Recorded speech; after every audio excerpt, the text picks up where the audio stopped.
What's going on in American universities? They are under fire from the Trump administration, and many academics say academic freedom itself is at risk. But there is also a view among many in America that the universities have become bloated, have taken no notice of the nation that feeds them. Welcome to Americast. Americast from BBC News. Hello, it's Justin in the worldwide headquarters of Americast in London, England. And it's Anthony in the Washington headquarters of Americast in Washington.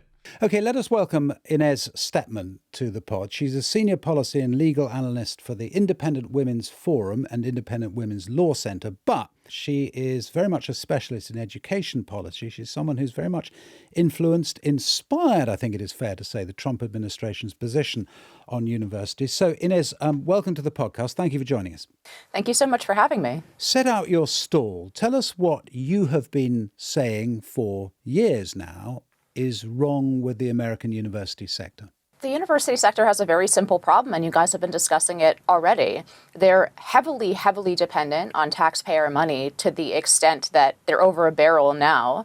And they've felt very, very comfortable both flouting federal law for decades when it comes to civil rights, when it comes to discrimination, both in admissions and in hiring at these universities. We know the data underlying it, and we see massive discrepancies on the basis of race, whether you were an Asian or white applicant or a Black and Hispanic applicant, right? So we know that race has factored heavily into this.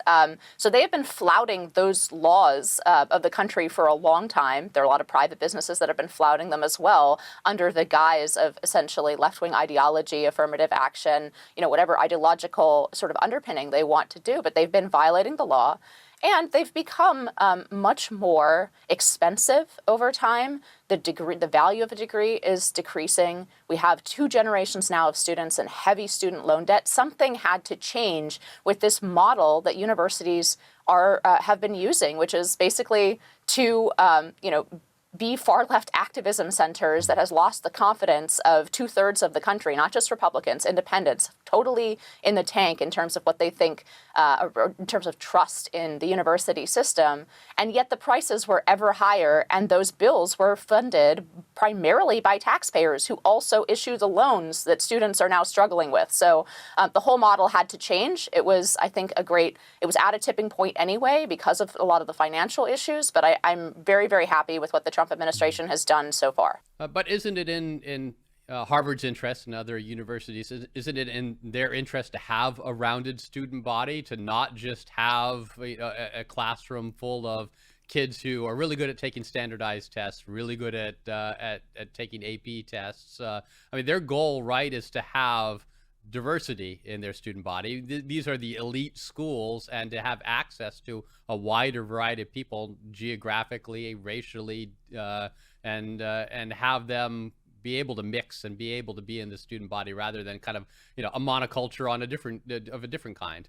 Yeah, I mean, first I'd say it's laughable that elite universities like Harvard are creating actual diversity with their student bodies. They're creating a rainbow of race, but they're not creating actual diversity, for example, of political view, or for that matter, of socioeconomic background, right? So the federal government got involved with student loans and giving grants to universities most heavily in the 1970s, a little bit before that, but primarily the big taps came on in the 1970s as part of LBJ and the Great Society. And the idea was to extend an opportunity to bright young kids from all over the country. If they were poor, they would be able to go to university, right? What's happened since then in the intervening 50 years is that although many more people are going to college and getting degrees, a smaller percentage of the student body is coming from the lower half of the income spectrum than in 1970 when we turned on those taps explicitly to help them out. So obviously, the current model was not serving actual diversity, socioeconomic diversity, right? And anyway, schools are free to build a diverse class. they're completely free to do that. They're just not free to do it on the basis of race. They're not free to put their thumb on the scale and say, well, we're going to privilege this applicant because he's Black or Hispanic, and we're going to downgrade this applicant because he is white or Asian. That is not, that is one metric upon which they are not allowed to put their thumb on the scale. And that's right. That's the law of the country, right? That's should be the thing that Americans strive for, which is a colorblind meritocracy. Now, you're asking a deeper question about meritocracy, and does meritocracy really just mean test scores and GPA? And I agree with you that it doesn't. But I also don't think that, making a racial caste system is the solution to actually rounding out the nation's elite. How does this improve things, though? How does this make universities more diverse? We saw with California when they did away with racial preferences in higher education. You're changing these schools' demographic makeups, but I think you're making them more homogenous, not less. Only if you're looking at the metric of race. When you're talking about, the ethnic makeup of these schools are going to change. Yeah, because they have essentially, even though that's not what they say they're doing, they've created a quota system whereby there's a certain number of seats set aside for each racial category. And I'm sorry, that's not something that Americans are going to support. It's something that the Supreme Court blessed for a limited amount of time to try to sort of undo. That was Justice Sandra Day O'Connor saying, well, you can do this for a couple decades because maybe it's a way of undoing some of the discrimination of the past. And what we've seen is actually it's just creating a new set of racial classifications and racial discriminations whereby if you're an applicant like J.D. Vance, for example, which who brought up the vice president before, if you're a poor Appalachian kid who has high test scores, you're not going to Harvard because there's a limited number of seats for white males set aside at Harvard. That's how they've been operating behind the scenes, and that's what's been very clear from the data that came out in that Students for Fair Admissions case. And by the way, some of the lawsuits that the Trump administration is settling with universities at great cost to the universities, because they are obviously guilty of breaking the law. They publicly announced breaking the law. They talked about breaking the law in their emails that are discoverable. The reason they're settling is because they have no choice. They obviously have broken the law here. But I would like to see more of the settlements like the one with Columbia, where Columbia was put under consent decree, where they have to go ahead and give all of that data that we saw in Students for Fair Admissions twice a year to the federal government to see if they're practicing racial admissions without calling it that, because they haven't been calling it that for 2 decades, but that's what they've been doing, a racial quota system. So when we talk about race, it's sort of just one aspect of it, of a wider sense that individuals in universities, there isn't a feeling that individuals are responsible entirely for their own behavior. Yeah, I mean, I think that's very true. I think it's one of several reasons that universities have lost so much trust with the American public, and why so many people are questioning whether we should be sending $800 billion, right, to universities. So first of all, there is this creep of ideology. Universities have leaned left forever, but what has been a relatively new phenomenon is two things. One, the extent of the monoculture, you used that word before, but the extent to which anybody of even centrist views, let alone conservative views, has been totally marginalized on university campuses, where you might have one professor, right? Hadley Arks, I believe, is at Harvard, right? Robbie George at Princeton. You know them by name because there's only one at each one of these institutions. And usually he's funded by some kind of grant from a generous donor, and he has his own little shop in the corner and doesn't talk much to the rest of the university. That's not always true, right? But and the student body has been in recent years just as monolithic as we've seen from surveys. So they really are activism training camps for the far left.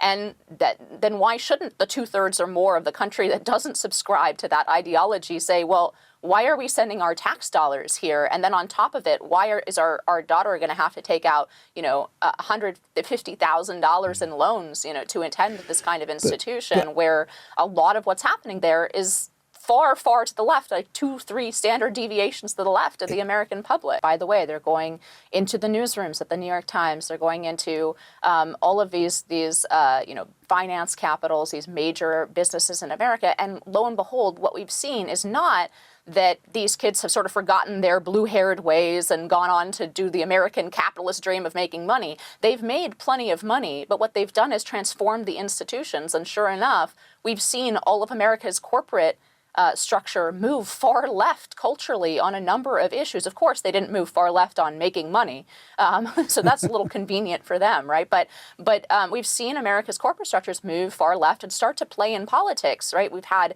corporate boycotts of states because they, for example, introduced voter ID laws, right? We've had Delta weighing in on Pride Week or Pride Month every year, right? All of these corporate celebrations, all of these major important institutions in American corporate life, these companies that are Fortune 500 or Fortune 100 companies, all of a sudden, they're having struggle sessions and they're hiring on the basis of race in a very open way. A bunch of these companies, for example, in 2020 announced that they were going to have 30% people of color as their employees by 2025. And then they went ahead and did it. They made hiring decisions based on race. I have friends in the legal field in big law firms in New York City that were told explicitly they've been taken off of cases because they're white men and they need more diversity on the case. So no, it didn't stop at the campus. We didn't see people sort of grow up and take their nose ring out. What happened is that campus politics moved into all of the institutions of American life. Right, and the response to that would be that these institutions were dominated by white men for centuries, and that these were problems that had to be addressed and had to be addressed more aggressively in order to overcome what the critics would say is the institutional racism that kind of permeated this. And as private companies, they saw that as a problem. They saw that as their goal was to become better businesses and to become more effective in a diverse society, and that's why they were doing this. So I mean, that's the flip side of that, isn't it? In answer to that, I would just quote the Supreme Court, right? The way to stop discriminating on the basis of race is to stop discriminating on the basis of race. The way to rectify past discrimination on the basis of race is to provide a level playing field for the individual job and hire based on merit and not take race into consideration. And by the way, this is not just my opinion, right? This is the law of the country since 1964. Now, if the left wants to repeal the Civil Rights Act, they're welcome to try to do that in the democratic process. But I think the Civil Rights Act is very popular, and the underlying policy or idea behind the Civil Rights Act, in other words, that it is illegitimate to take race into account when you're talking about hiring decisions, when you're talking about admissions to universities, when you're talking about things that are not substantively connected in any way to the color of your skin or your racial background. I think that's the principle that Americans believed they were upholding all of these years since the Civil Rights era. And so now we've found in the last, decade, the left completely abandoning that position. And in the last few years, especially, all these institutions in American life now making decisions that are really critical to both, students' future, young kids coming out of high school, what school they end up in, then what job they get after college. These are things that obviously affect the rest of your life. And these are decisions that were made on race. And that's just fundamentally unjust. And that's the reason we've seen such a backlash. That's the reason I think that there has been such a, what people call the vibe shift in America, is because people finally were fed up with discrimination on the basis of race and the injustice of having your life determined by somebody who's trying to fill a diversity quota. Are you okay with universities, private companies doing outreach to minority or disadvantaged communities to say, okay, we're not going to hire people or give them a seat in Harvard based on their race, but we want to be able to reach out to communities and try to expand our reach in order to get a more diverse student body or a workforce, that we're going to try to put effort into recruiting or to showing up and do that because it is in our interest to have a diverse organization. Well, so that's actually, the law has already worked through all these questions in the 60s and 70s. It's funny that they are coming back around. But that is actually the one thing that you're permitted to do under Title VII of the Civil Rights Act. You're not allowed to put the slightest thumb on the scale when you actually hire. The thing you're allowed to do if you want to diversify your workforce is to go out and try to recruit more applicants from perhaps places that wouldn't normally apply or people wouldn't see the job opening, right? It's much less of a problem with the internet, I think, but even so, right, you're absolutely allowed to expand the applicant pool and to make sure that you try to get a lot of people who might not have originally, 30, 50, 70 years ago been in the applicant pool. But once they're in the applicant pool, you can't make hiring decisions on the basis of race. You have to make them on the basis of merit. And again, this is not controversial. This has been American law for a very long time. If you're a libertarian, as a lot of Americans are in their hearts, aren't they? Would you not be a little bit nervous about the idea of the White House, of the federal government at all, kind of mandating to universities how they should behave, even if you think they're behaving really badly? I'm just wondering whether the cure is worse than the illness, potentially. Yeah, I'm sympathetic in some ways to that argument, but the big rejoinder here is that universities' business model is entirely dependent on taxpayer money, and it doesn't have to be that way. Hillsdale College, for example, operates completely without taking federal loans and without taking federal grants because they want it to be free of any strings that might be attached to that money. What's happening now is the strings that were always attached to that money are being enforced. That's the only thing that's happening, right? So universities taking federal money have always had an obligation to follow the Civil Rights Act. Well, now it's being enforced, right? So if they want to, go off and do their libertarian way, that's fine. But they're not entitled to billions of dollars of taxpayer money and then to do whatever they want with it without regard to democratic input. And here I mean small d democratic input and control. That's the deal they took when they took billions in taxpayer money. Yeah, but I think it'd be great if we had an actual private sector in higher ed, but that's not the case for the overwhelming percentage of universities. 99% of universities. I take your point, but seriously, should the White House be involved in, who the geography faculty are at Yale University and what they all think? And I mean, it just feels to me like you're almost going in an equally un-American direction to the one that the universities themselves seem to have gone in. I don't know, if you think about the purpose of the university system from colonial times, right? It always had, it had content, right? That the search for truth always had content. And what we've seen is that universities have departed from their central mission, which is the inquiry into truth. And there's a democratic correction to that because they are creatures of the state. They are not independent from the state.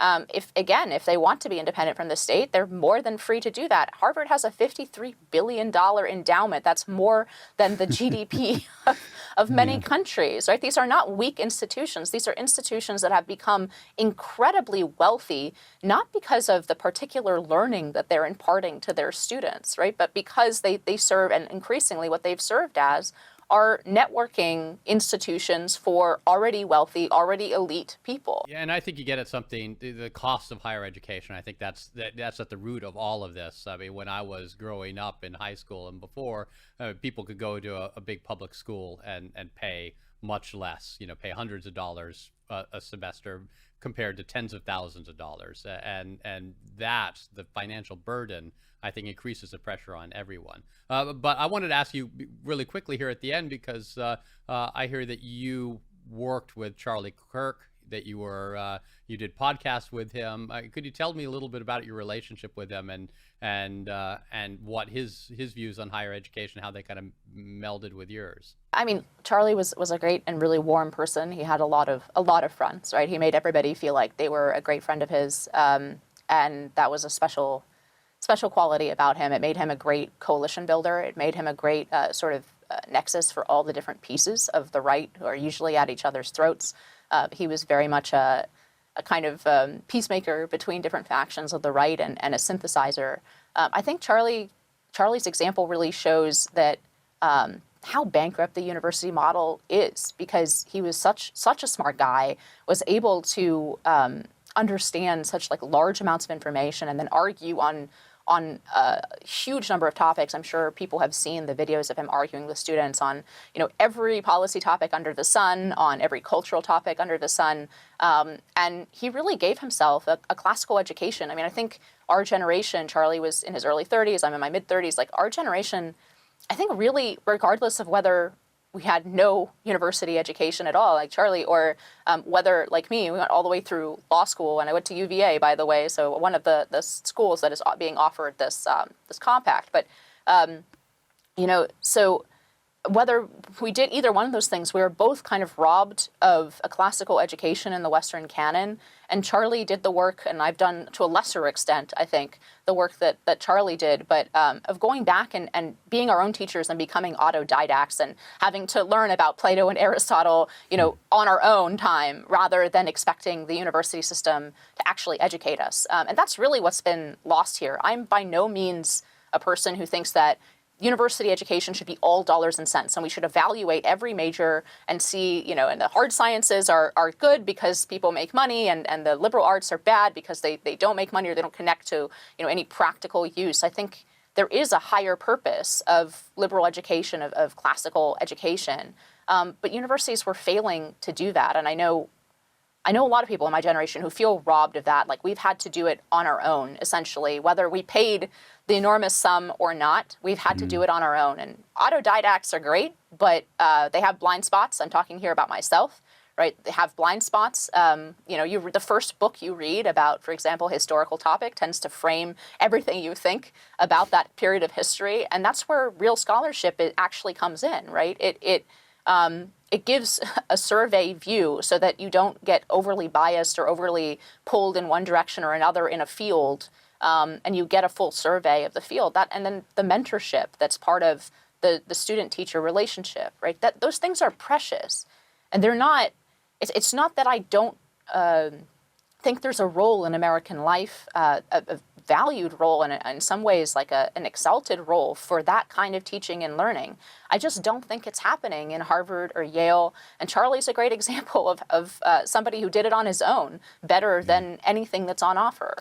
Yeah, look, we've got to let you go, Inez, but just on the subject of Charlie, I was talking the other weekend to Mark Kirk, no relation, but Mark Kirk was a senator who was the first person, I think, to employ Charlie on his campaign staff. And he was saying, and actually politically, I think they've grown apart, but he was saying he was the most sparkling, extraordinary youngster. He would have been 18 or so, I think, when he worked for Mark Kirk. He was an incredible man in many ways, and people will disagree with his politics or agree with his politics, but there was something about him, no question about that. Inez, we've got to let you go. It's such a pleasure to have talked to you. Thank you so much, because you've shared with us, views that I don't think we hear enough, actually, about the American university sector, because a lot of it comes from the White House and people know what they think about Donald Trump, etc. But it is a much wider discussion than that, and I'm really grateful to you for having it with us. Well, I'm grateful to you for having me. It was a great discussion. Yeah, good to have you on. That's it for today. If you want to hear our other episodes, you can. You can get them wherever you get your podcasts. But for now, bye-bye.